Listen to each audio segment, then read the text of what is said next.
आज हम हिंदी भाषा की महत्वपूर्ण 50 प्रश्नों के उत्तर समझेंगे और उनके सही उत्तर जानेंगे, जो सभी प्रतियोगी परीक्षाओं के लिए महत्वपूर्ण हैं। ब्रज भाषा है पश्चिमी हिंदी, बिहारी हिंदी, पहाड़ी हिंदी, पूर्वी हिंदी। तो इसमें सही उत्तर आएगा पश्चिमी हिंदी।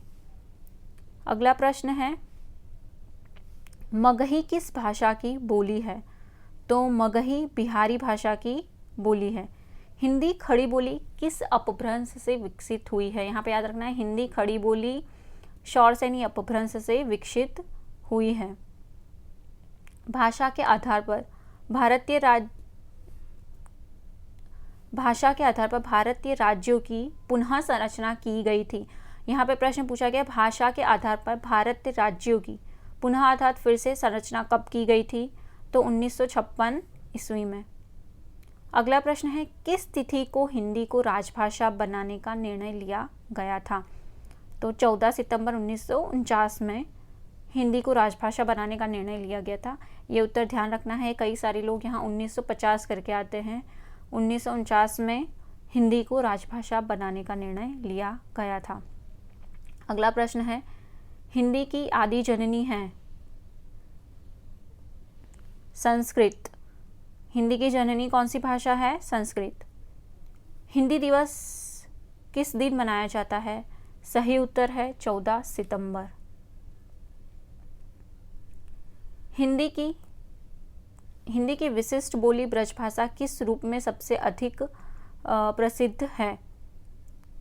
हिंदी की विशिष्ट बोली ब्रजभाषा किस रूप में सबसे अधिक प्रसिद्ध है? तो ब्रजभाषा जो सबसे अधिक प्रसिद्ध है वो किस लिए? काव्य भाषा के लिए।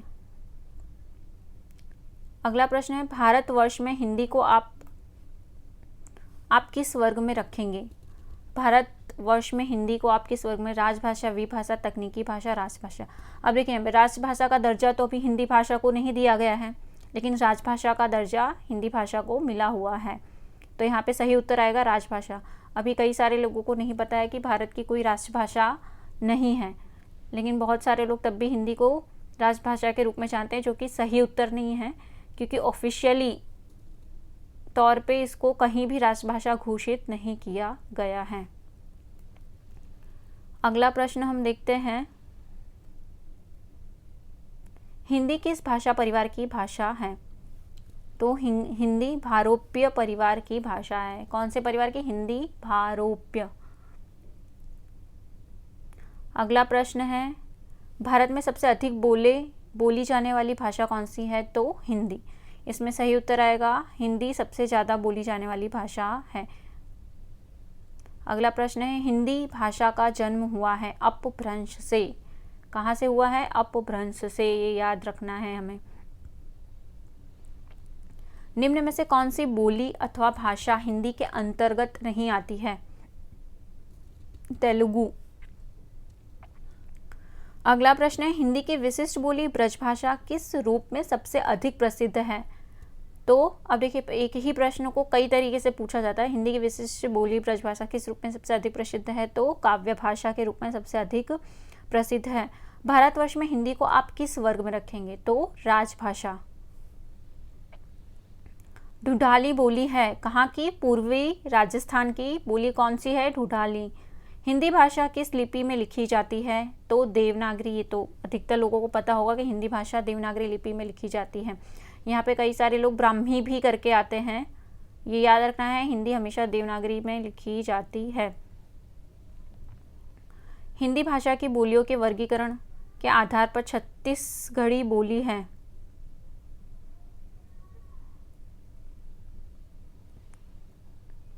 हिंदी भाषा की बोलियों के वर्गीकरण के आधार पर छत्तीसगढ़ी बोली है, तो यहाँ पे उत्तर आएगा पूर्वी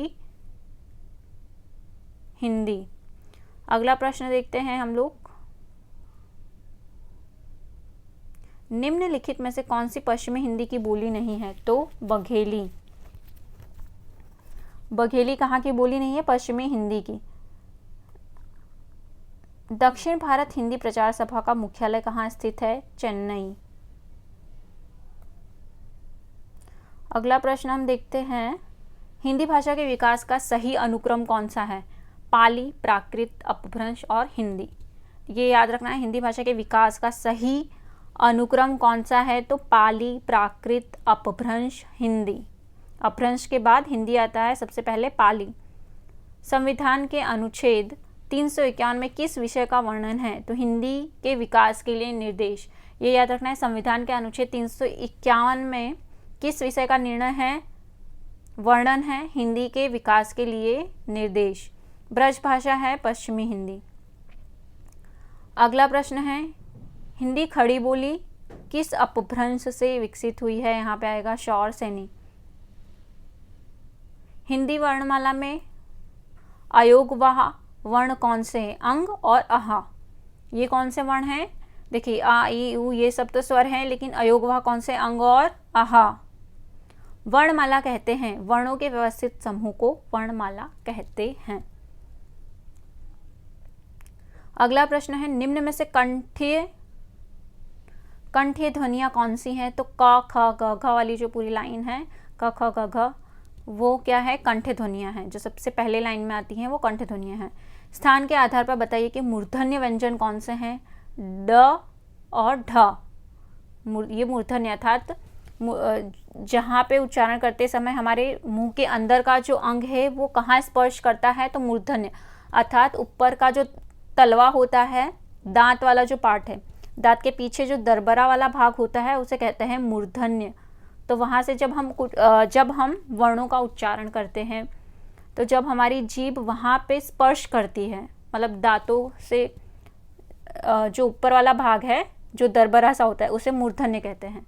तो जब भी आपको कन्फ्यूज़न हो, मतलब आप भूल जाओ एग्जाम में, तो उस वर्ण का उच्चारण करके देख लो, अगर जीभ वहाँ पे स्पर्श कर रही है इसका मतलब वो मूर्धन्य व्यंजन है। निम्न में से अल्प प्राण वर्ण कौन से हैं, तो क और ग अल्प प्राण हैं। निम्न में से नासिक के व्यंजन कौन से, अर्थात जो नाक से उच्चारित होते हैं, इया। ए ऐ वर्ण क्या कहलाते हैं, कंठ और तालव्य। हिंदी वर्णमाला में अयोगवाह वर्ण कौन से हैं, अंग और आहा। तालव्य व्यंजन है च छ ज झ। क ग ज फ ध्वनियाँ किसकी हैं, अरबी फारसी की। यहाँ पे अधिकतर नुक्ता लगा होता है। क क ज फ ध्वनियाँ कहाँ से हैं, अरबी फारसी की हैं। अगला प्रश्न है, हिंदी में मूलतः वर्णों की संख्या कितनी है, तो 52। हिंदी में कितने वर्णों की संख्या है, 52। क्ष ध्वनि किसके अंतर्गत आती है, तो संयुक्त वर्ण। हिंदी शब्दकोश के श का क्रम किस वर्ण के बाद आता है, तो क। शब्दकोश जब आप डिक्शनरी उठाएंगे वहाँ पे देखेंगे तो श के बाद, हिंदी शब्दकोश श का क्रम किसके बाद आता है, तो क के बाद। ज्ञ वर्ण किस वर्णों के संयोग से बना है, देखो ये भी एक संयुक्त व्यंजन है, ज और इया के योग से ज्ञ बना है। अघोष वर्ण कौन सा है, तो स अघोष वर्ण है।